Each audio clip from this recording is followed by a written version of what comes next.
Sometimes I think life is like being a turkey. Stay with me. Imagine being a turkey who wakes up every day to find the farmer has kindly brought food, fresh water, and maybe even a pat on the head. Day 1, food. Day 2, more food.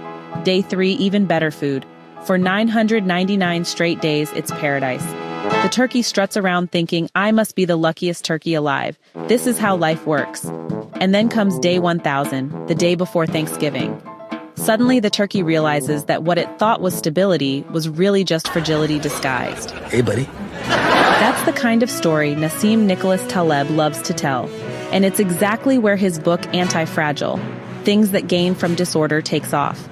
It's the second major work in his famous Inserto series, following the Black Swan.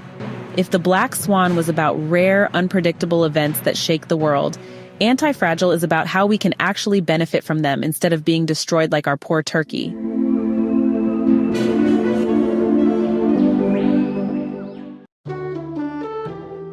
Now, Taleb argues that most of us live our lives, run our businesses, and even govern entire countries like the turkey. We smooth things out, chase stability, and suppress little bumps in the road. But here's the kicker. By doing so, we actually set ourselves up for catastrophic collapse when a real shock comes along. He calls these rare, world-changing shocks black swans. And instead of fearing them, he wants us to build systems that gain from them. That's the idea of being anti-fragile. It's not the same as being robust or resilient. If you're robust, you survive shocks. If you're anti-fragile, you actually benefit from them. You get stronger because of them. Taleb puts it this way. What kills me makes others stronger. And so anything that benefits more from variability, randomness, and uncertainty than it suffers from it is anti-fragile. He breaks this world into two neighborhoods, Mediocristan and Extremistan. In Mediocristan, events are small, predictable, and not very impactful. Think you gain or lose a pound, a restaurant goes out of business, a friend cancels dinner. It's variability, but not world-ending. In Extremistan, however, events are huge, unpredictable, and carry massive consequences. Think the Titanic sinking, the Great Depression, 9/11, or the entire banking sector collapsing. Most experts, those Taleb calls Fragilistas, like to pretend that we live in Mediocristan.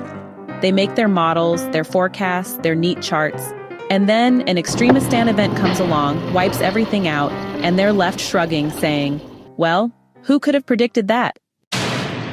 And Taleb replies, exactly. You can't predict them, but you can prepare. Or as he writes, the longer one goes without a market trauma, the worse the damage when commotion occurs. Nature gets this right. Think of evolution. One animal dies, another learns. One tree collapses in a storm, another uses its nutrients to grow stronger. Even plane crashes work this way. Every accident is studied, every mistake recorded, and so every new plane is safer than the last. The system learns from individual failures. So take the Titanic. Its sinking was tragic, but it actually prevented shipbuilders from making even bigger, more dangerous ocean liners. That's anti-fragility, y'all. Harm to one unit transfers information to strengthen the whole. But humans, especially when it comes to economics and politics, we really don't like small failures. We smooth cycles, suppress volatility, and bail out every big player who stumbles. And what happens? All those hidden mistakes just pile up until one day, the whole system explodes. Boom! Shakalaka-laka! Taleb says the banking sector should work like the restaurant business. Restaurants fail all the time. No one bails them out. And yet, the restaurant industry thrives because every failure weeds out the bad ideas, the poor managers, and the overextended owners. That's anti-fragility. But when banks get into trouble, governments rush to bail them out. They don't allow the little failures. So all the mistakes are hidden, errors are multiplied, and one day you wake up to a crisis that shakes the entire global economy. So Taleb's solution? Well, let banks fail. Let the weak ones die so the strong ones learn and adapt. Now let's bring it home. In Ghana, government intervention in petroleum pricing, subsidies, refusal to let automatic adjustments work, was basically fragility in action. At first, it looked like stability, but in reality, it blew up the budget deficit, caused erratic power generation, and left small businesses gasping for electricity. Eventually, load shedding had to begin because the government couldn't pay for crude oil to run the thermal plants. And when subsidies were removed, prices skyrocketed in one big jump, sending inflation spiraling. This is exactly Taleb's point. Smoothing Mediocristan variability creates Extremistan explosions.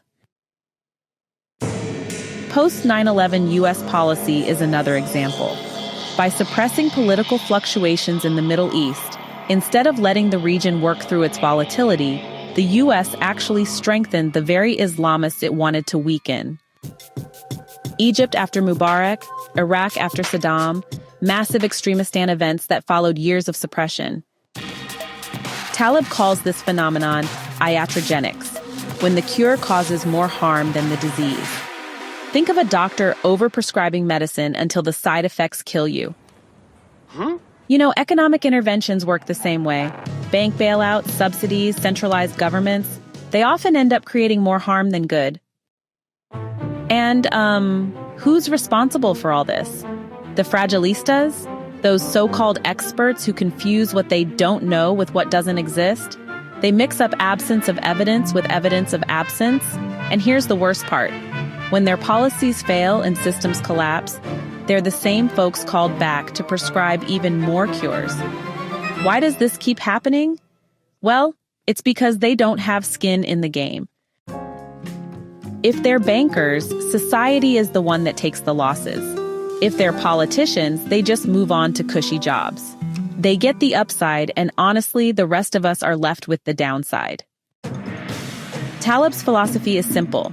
If you reap the benefits, you should bear the risks. Skin in the game. Or as an Akan proverb says, if the chief does not go to war, the servant stays behind. If you want war, you lead. You share the upside of victory, but also the downside of death. So what's Taleb's solution? Break things down. Decentralize. Make systems smaller, local, and exposed to volatility. In politics, that means devolving power to municipalities, where problems are faced directly. Volatility at the local level builds stability at the national level. Countries with constant political squabbles, more stable in the long run, centralized, top-down, concrete-pouring governments, they hide problems until one massive explosion wipes them out. In economics, it means letting businesses fail, breaking up big banks, and preventing over-optimization. Taleb argues that sophistication and complexity increase vulnerability. Interconnectedness through globalization makes one tiny error at a single node ripple into global catastrophe. Better to have small local failures than one devastating global black swan. Now, what I love about this book is that it doesn't just apply to economics or politics. It applies to life. Your body is anti-fragile. Stress it a little through exercise, and it grows stronger. Shock it a little, and it adapts. Too much comfort, too much smoothing, and it becomes fragile. The principle is everywhere. Systems that benefit from variability survive. Systems that suppress it collapse.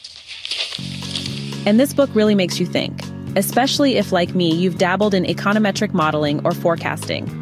Taleb challenges us to face the uncomfortable truth. Our models are worthless at predicting the unpredictable.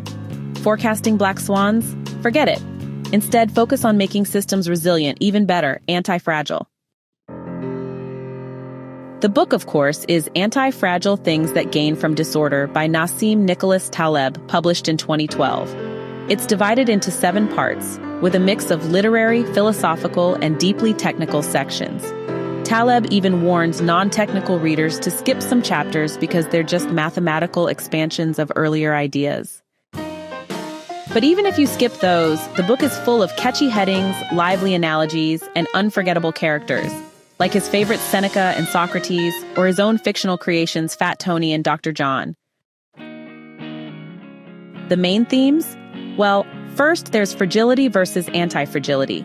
Then, the inevitability of black swans. Next, the dangers of smoothing variability. Also, the necessity of skin in the game. And finally, the superiority of decentralization over centralization. And the takeaway is powerful. Stop trying to predict. Start making yourself, your systems, your communities anti-fragile. Nassim Nicholas Taleb himself is as colorful as his books. Born in Lebanon, trained in mathematics and philosophy, and a former options trader, he combines finance, history, philosophy, and streetwise skepticism like no one else. He has no patience for what he sees as intellectual fraud, which is why Fat Tony, the skeptical, streetwise character, is his alter ego, always telling arrogant academics to, well, F off. Taleb's writing style is provocative, witty, and sometimes abrasive. But whether you agree with him or not, he makes you think. And for me, that's the mark of a great book. So if you ever find yourself feeling like the turkey, comfortable, predictable, certain about tomorrow, remember, day 1000 might be coming. The goal is not to avoid shocks, but to prepare for them, to stop being fragile and start being anti-fragile. Hey, thanks so much for hanging out with me today. If you're interested in diving deeper into this book, I've left some links down in the description. You can use it to grab yourself a copy and keep the adventure going. And if you're in the mood for more great reads, don't go just yet. Click on one of the videos popping up right now that I think you'll love. And don't forget to give this review a like, leave a comment, or even subscribe if you'd like to see more. Every bit of support helps us grow this little community of book lovers. See you in the next one.